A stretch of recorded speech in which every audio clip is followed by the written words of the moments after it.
muitos veículos de imprensa, olha, se tem um lugar hostil, foi o Correio Brasiliense. Nossa senhora, que lugar hostil. Pelo amor de Deus, meus queridos amigos. Tá? As moças ali não queriam fazer amigos. Eu tô lá tudo amigável, eu chego lá todo bonzinho, todo fofo. Mas, o cara do assessor do Zema tá confuso. O cara, uai, tum, pão de queijo.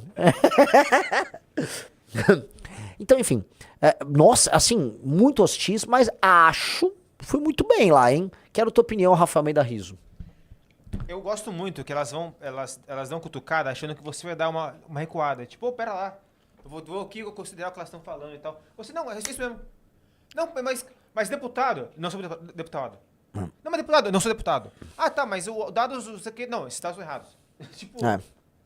Agora, assim, o Kim achou que foi a minha melhor participação nessas entrevistas, foi uma entrevista hostil. Eu achei, um cara botou aqui, Correio Brasiliense foi muito ruim. Cara, parem de confundir as coisas. Se a atuação delas foi ruim e a entrevista não deu pra vocês ouvirem coisas legais, é porque elas não estavam fazendo uma entrevista. Não trate aquilo como entrevista. Trate como uma oportunidade pra que uma pessoa que tá vendo aqui fale, pô, esse cara é brabo. É isso. Eu não deixei elas ficarem, porque assim, ali, cara, tem um elemento, olha só. Tem um conceito que ficou conhecido na direita americana, na direita europeia também como long house, tá? O conceito long house, ele se refere a uma sociedade matriarcal. Uma sociedade pretensamente matriarcal, mas ela era mais matriarcal do que as sociedades patriarcais indo-europeias que existiam na Europa, no Neolítico, pré-invasão indo-europeia. E o conceito lá é que não haviam grandes casas comunais, eram regimes meio que comunais, com essas grandes casas de madeira, em que havia uma energia feminina muito forte e uma espécie de repressão ao elemento masculino. E dizem que a sociedade moderna contemporânea, vamos colocar assim, ela expressa essa coisa da long house. Ali, o que essas moças queriam fazer comigo era me colocar na long house. É uma espécie de opressão ao espírito masculino de uma figura que é masculina e que tem um elemento muito criador e muito livre. Eu, em grande medida, minha característica como defeito e como qualidade é ser um espírito livre. Livre a ponto de falar umas besteiras, de andar às vezes meio desgrenhado, mas livre de ponto de criar coisas. Ali, elas foram me long housear. E não rolou. Pelo contrário. Né? Então, ao não rolar a long houseada, o que nós tivemos no fim foi um choque. Então, tratem como choque. Porque, no fundo, tá? Esse é um grande teste. Esse é um grande teste. Porque em qualquer sociedade, você vai ter que criar sempre um equilíbrio entre o feminino e o masculino. É o yin e yang. Vocês já viram o lance do yin e yang? Então o elemento feminino e o elemento masculino, eles andam juntos, tá? E é como se fosse o elemento masculino que é o ordenador e o elemento feminino que é a natureza, o caos e a ordem. Quando você precisa ter os dois elementos. Você só vai ser criador quando você abraça o caos. Quando você abraça o caos e a ausência de ordem, você cria o novo. Então o elemento feminino entra. Por isso que as musas, né, que são evocadas pelos poetas, os bardos, elas, na prática, são seres femininos, entendeu? Você vai atrás das musas. É por isso que os rituais, vamos dizer, dionisíacos, eles iam todos numa linha que ela em si é muito feminina. E do outro lado, é o elemento hierárquico ordenador masculino. Você precisa juntar essas duas coisas. Entretanto, o elemento feminino, quando fica muito forte em uma sociedade, ele mata o espírito, não apenas o ordenador, mas o espírito aventureiro masculino. Então, a gente tá numa sociedade que tá, talvez, por mais que seja uma sociedade que tenha homens no poder, com um espírito muito feminino. E o capitalismo talvez nos leve a isso, depois isso dá uma grande discussão. E você precisa agora ordenar. Eu preciso meter lei e ordem no Brasil. E reparem que a minha discussão com aquelas moças, elas foram falar de feminicídio, violência contra a mulher, e eu tô falando, eu vou impor lei e ordem. É pena dura e eu vou pegar o bandido. Se o bandido bateu numa mulher num relacionamento, eu vou pegar o cara. Elas não, elas querem discutir. Não, vamos discutir e conscientizar. Que papinho! Isso é uma censura, porque no fundo elas querem reprimir a existência de um espírito masculino. Entendeu? A repressão é a repressão pro menino na escola, para ele não ser um menino homem na escola. Ok? É uma repressão. Elas querem uma repressão no âmbito cultural. E não uma repressão prática contra um homem que comete um erro. Então ali você tinha esse choque. Então o que você tem ali é um choque de concepções.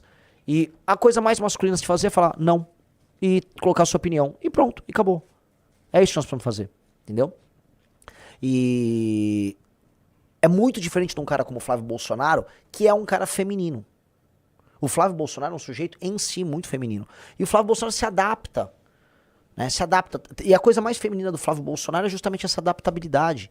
Por isso que é diferente. Por isso que nós não temos nada a ver. Tá, não tem mais. Eu ia botar aqui o fone, né? Vamos lá, dá o play. Vamos lá.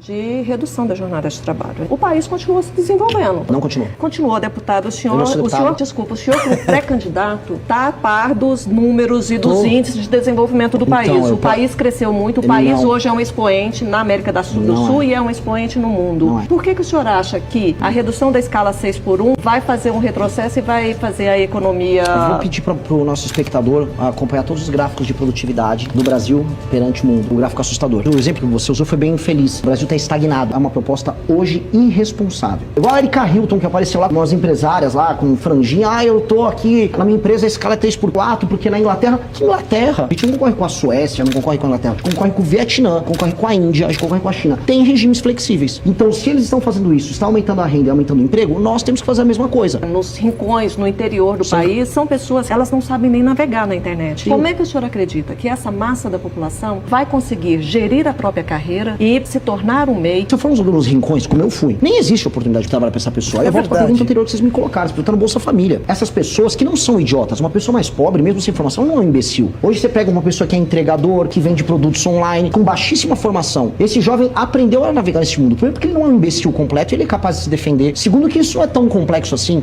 Houve uma mudança. Tipo, do jeito que ela colocou, parece que assim, um cara que é MEI hoje, ele é um imbecil. Ele não consegue usar os recursos. Que recurso eletrônico? Um cara, vou me cadastrar na Uber pra ser motorista. Nossa! De onde ela tirou isso? De onde ela tirou isso?